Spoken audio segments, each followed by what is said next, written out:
Good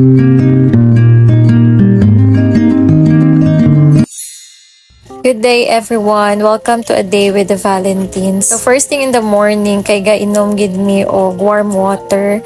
And then today we decided to play badminton. But before that nagkiat pa ni akong anak in town kay abi niya interest siya sa duwa. Sa tinuod lang everyday jud na siya gaduwa dira sa moang tugkaran. Mas una pagid na siya. Nakipag-play lang mi niya few minutes and then nag-proceed na mi sa kung bana sa pagduwa. Baw turaki at nakaisyag naong Nagyayaw na siya inuta ka Demon Slayer pa mo. Hayugin lang sa amin ninyo dire samtang gadawa mi ha. So before pa man nag-start ang undisturbed vacation, nagplan na gid mi ani nga maghaduwa lagi og badminton every morning pero in town ang nahitabo ikausa ra gid guro sa isa ka buwan mi nakaduwa niya murag mao pa ning rason nga magbuwag mi kay nag-away di mi diri dapita wala lang nako giintra kay di lagi ka mao muduwa uy murag laban kiat manog lukso-lukso ni akong bana hinuon.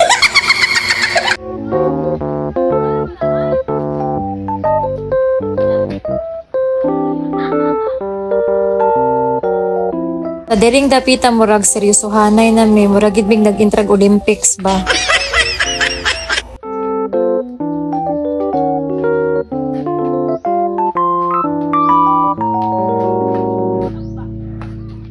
Oh, di ba lang tawa ragod ninyo murag Chinese garter iyang giduwa kusog siya mulukso.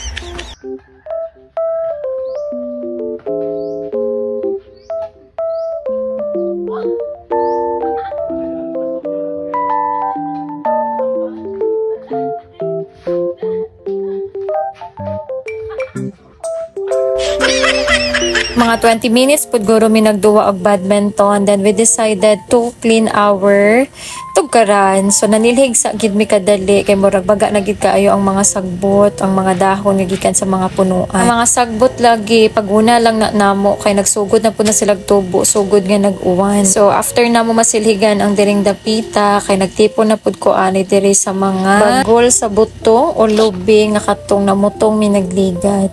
Nangahiwi pud lagi akong mga naong kay baho ka ayo murag utot. Lami kaya lang kaon-kaon ato sa butong og higop-higop sa sabaw nya dire.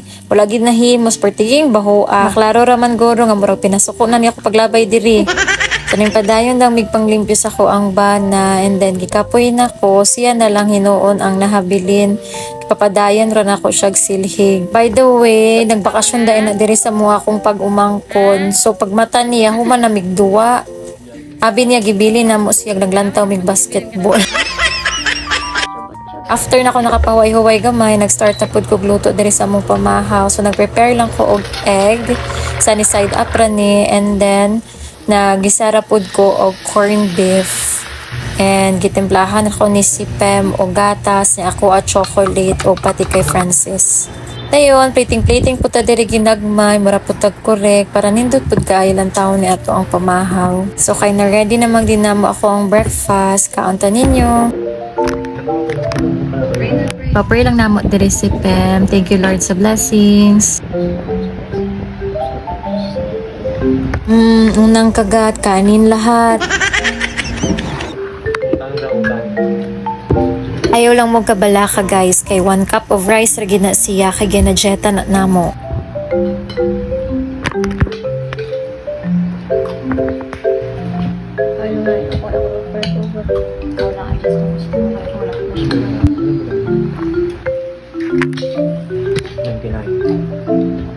So after na mag-breakfast, then lunch, pagkadugay-dugay, pagkahapon-hapon, ari, akong bana, tugaplak, gok lagi ka, gikapoy gid lagi ni siyang kiat ganihag lukso-lukso. So maora to. Thank you so much for watching. God bless!